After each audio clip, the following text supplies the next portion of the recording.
6. असमानता हिंदू धर्म की आत्मा है।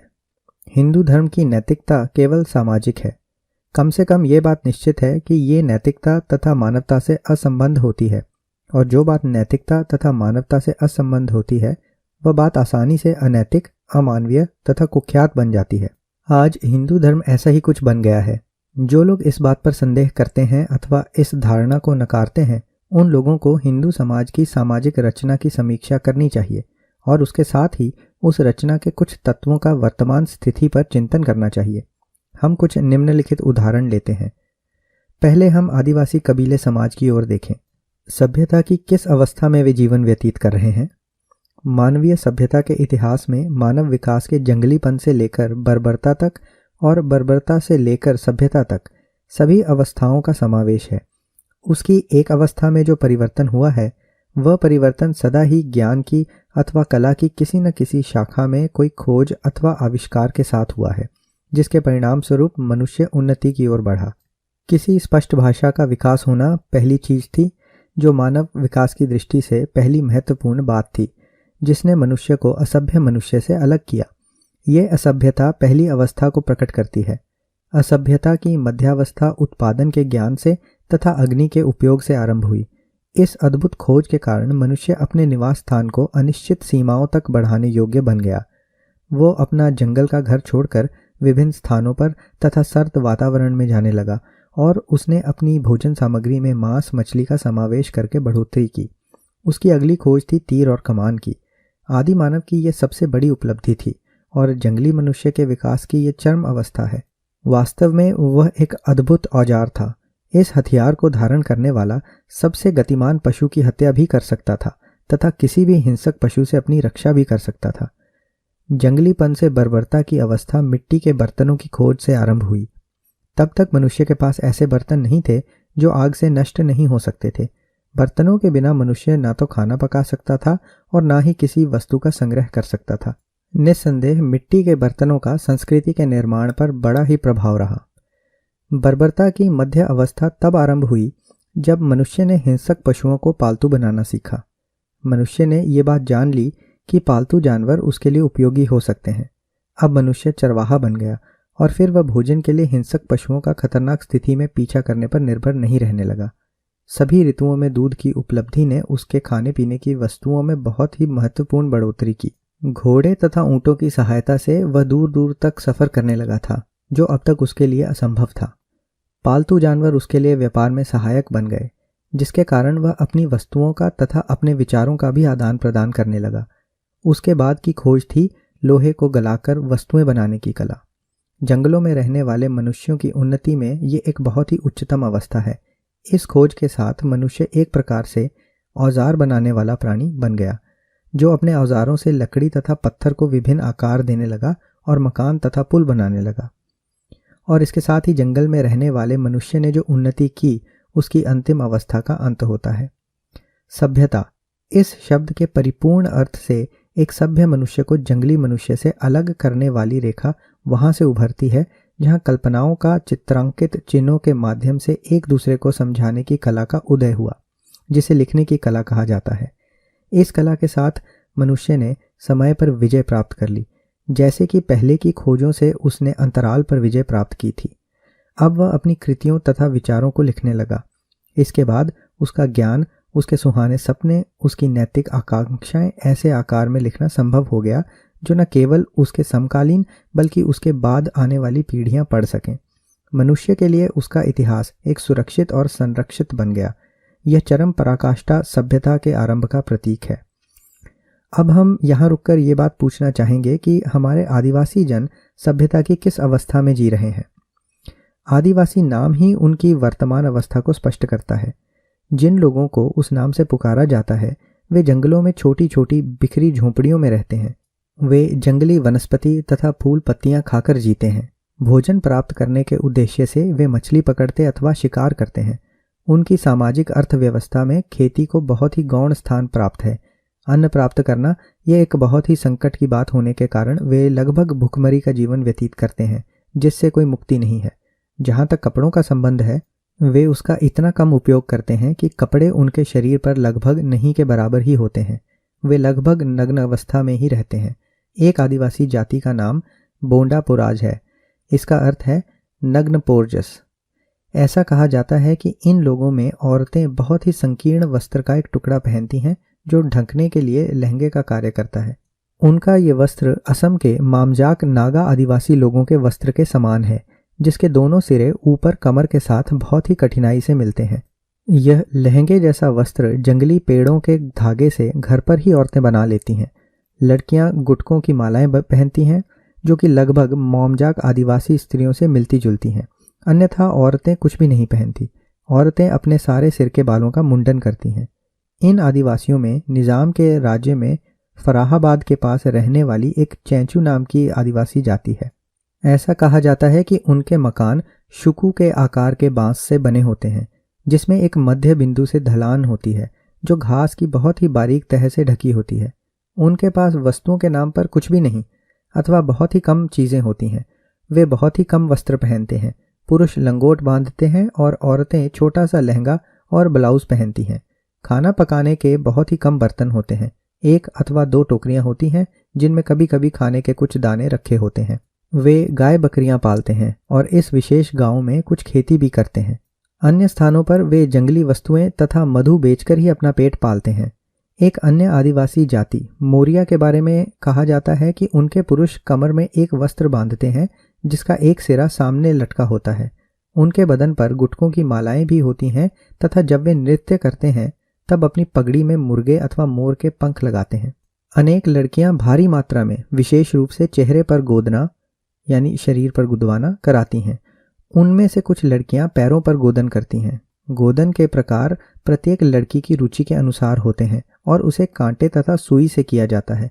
अपने सिर के बालों में अनेक लड़कियां जंगली मुर्गे के पंख लगाती हैं और उसके साथ ही जूड़ों में लकड़ी, टीन अथवा पीतल की कंघी बांधती हैं।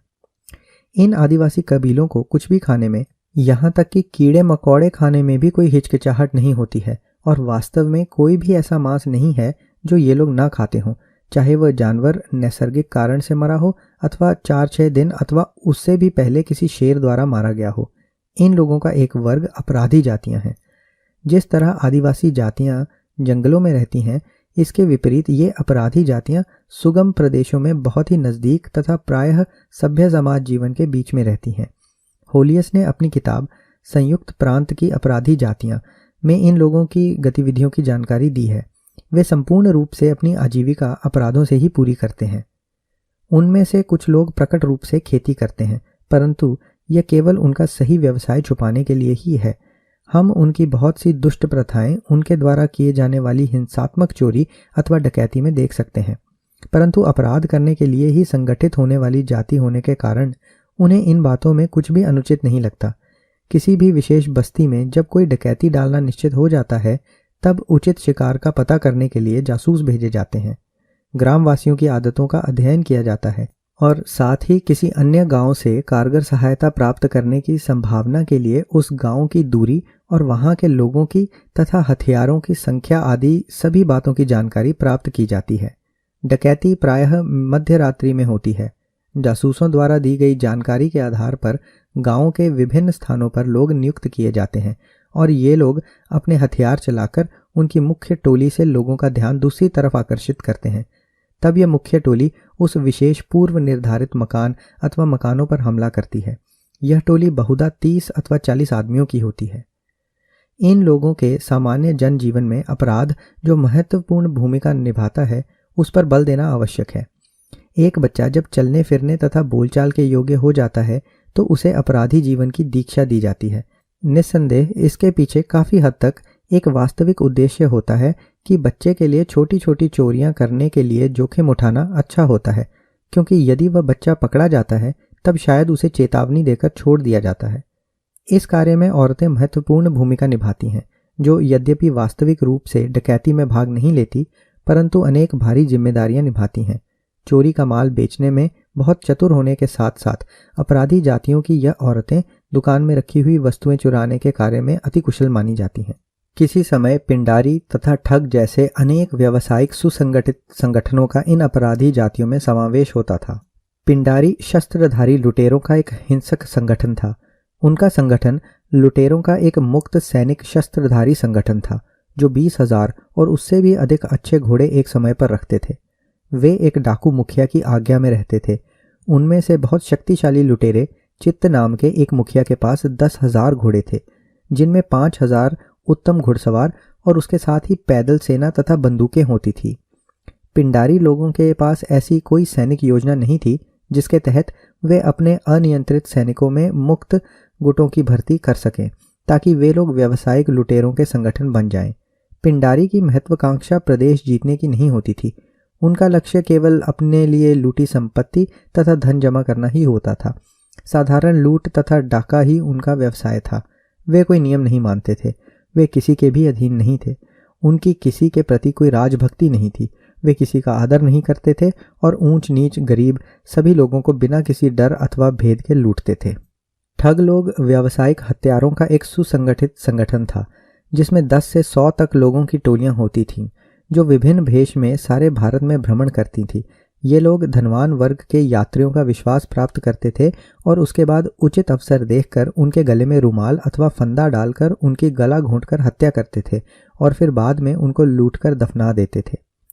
यह सब कुछ किसी विशेष प्राचीन तथा निश्चित संस्कारों के अनुसार और विशेष धार्मिक विधि की पूर्ति के बाद किया जाता था, जिसमें लूट के माल का पवित्रीकरण संस्कार तथा मीठी वस्तु की आहुति दी जाती थी। वे लोग संहार की हिंदुओं की काली देवी के कर्मठ उपासक थे। लाभ के लिए हत्या करना उनके लिए एक धार्मिक कर्तव्य था और उसे पवित्र तथा सम्मानीय व्यवसाय माना जाता था। वास्तव में इन लोगों को इस बात की समझ भी नहीं थी कि वे कुछ गलत कार्य कर रहे हैं और उनकी नैतिक भावनाएं उनके इस कार्य में कोई भी बाधा नहीं बनती थी। काली देवी की इच्छा, जिसके अधिकार के तहत तथा जिसके सम्मान के लिए वे अपने व्यवसाय का पालन करते थे, शुभ शुभ लक्षणों से उसकी सहमति की बहुत ही जटिल पद्धति के माध्यम से प्रकट की जाती थी।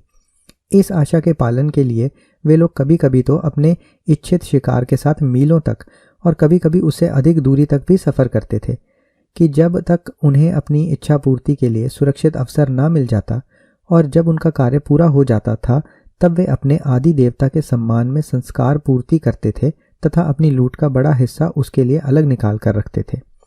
इन ठग लोगों की अपनी बेमतलब के शब्दों की भाषा थी तथा उसके साथ ही कुछ ऐसे चिन्ह थे जिनके द्वारा वे भारत के दूर दराज के क्षेत्रों में भी अपने सदस्यों को पहचानते थे। इनमें से जो लोग वृद्धावस्था अथवा विकलांग अवस्था के कारण इन कार्यों में क्रियाशील होकर भाग नहीं ले सकते थे, वे चौकीदार, जासूस तथा भोजन पकाने वालों के रूप में उनकी सहायता करते थे। उनके संपूर्ण संगठन के कारण ही वे लोग गुप्त तथा सुरक्षित रूप से अपने कार्य पर जा सकते थे, परंतु मुख्य रूप से वह धार्मिक परिवेश था जिसके अंतर्गत वे लोग अपने द्वारा की गई हत्या छुपा सकते थे और इसके कारण ही सदियों तक वे अपनी कला का प्रदर्शन करते रहे। इस संबंध में ये एक बहुत ही विशेष बात है कि भारत के उस समय के हिंदू एवं मुसलमान शासकों ने ठगी को एक नियमित व्यवसाय के रूप में मान्यता दी थी। ठग लोग राज्य को कर देते थे और उन्हें राज्य बिना दंड के छोड़ देता था। अंग्रेजों ने इस देश का शासक बनने के बाद ही ठगों के दमन का प्रयास किया। सन 1835 तक 382 ठगों को फांसी दी गई और 989 लोगों को एक क्षेत्र से दूसरे क्षेत्र में भगाया गया अथवा आजीवन कैद की सजा दी गई। यहाँ तक कि काफ़ी अंतराल के बाद भी 1879 में पंजीकृत ठगों की संख्या 344 थी और भारत सरकार का ठगी एवं डकैती विभाग सन 1904 तक अस्तित्व में था। इसके बाद उसका स्थान केंद्रीय अपराध अन्वेषण विभाग ने ले लिया।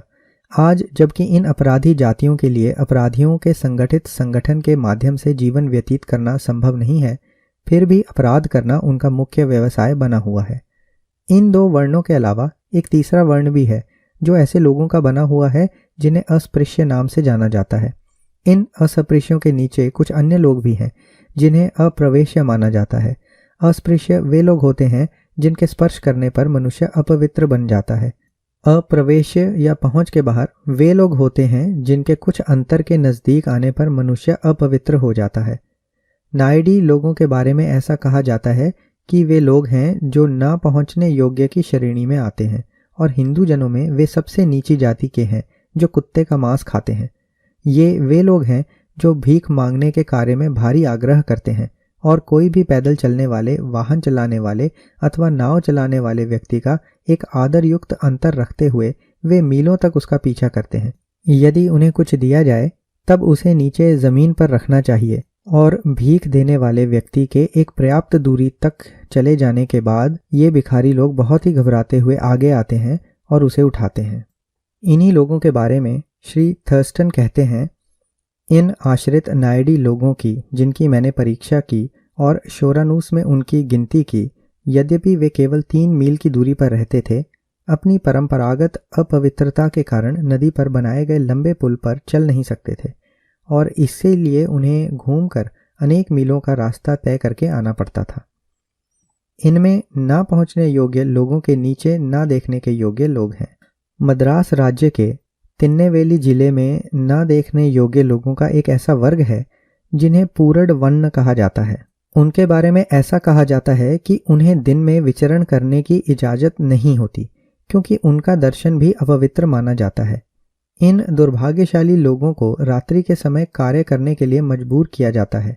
वे अंधेरा होने पर अपने घर से निकलते हैं और तब वापस लौटते हैं जब बिज्जू रीछ के समान किसी भी प्राणी की झूठी आवाज सुनते हैं। इन सभी वर्गों की कुल जनसंख्या पर हम विचार करें। आदिवासी लोगों की कुल मिलाकर 250 लाख आबादी है। अपराधी जातियां 45 लाख हैं और अस्पृश्यों की संख्या 500 लाख है। इन सबको मिलाकर कुल संख्या 795 लाख बनती है। अब हम ये पूछ सकते हैं कि ये लोग हिंदू धर्म में रहते हुए भी नैतिक, भौतिक, सामाजिक तथा धार्मिक अधपतन की अवस्था में कैसे रह रहे हैं। हिंदू जन कहते हैं कि उनकी संस्कृति अन्य किसी भी संस्कृति से पुरानी है। यदि ऐसा है तब हिंदू धर्म इन लोगों को उन्नत करने में, उन्हें ज्ञान देने में तथा उनमें आशा जगाने में असफल क्यों रहा। ये कैसे हो सकता है कि हिंदू धर्म उन्हें सुधारने में भी असफल हो गया। ये कैसे हो सकता है कि जब लाखों लोग शर्मनाक तथा अपराधी जीवन व्यतीत करने पर मजबूर हो रहे थे तब हिंदू धर्म हाथ बांधकर खड़ा रहा। इन सब प्रश्नों का क्या उत्तर है। इन सब का केवल एक ही उत्तर है कि हिंदू अपवित्रता के भय से व्याकुल है। उसमें शुद्धता लाने की शक्ति नहीं है, उसमें सेवा भाव की चेतना ही नहीं है। और ऐसा इसलिए है क्योंकि मूल प्रकृति अमानवीय तथा अनैतिक है। उसे धर्म कहना ही गलत बात है। इसका दर्शन जिसके लिए धर्म का अस्तित्व है उसका ही विरोधी है।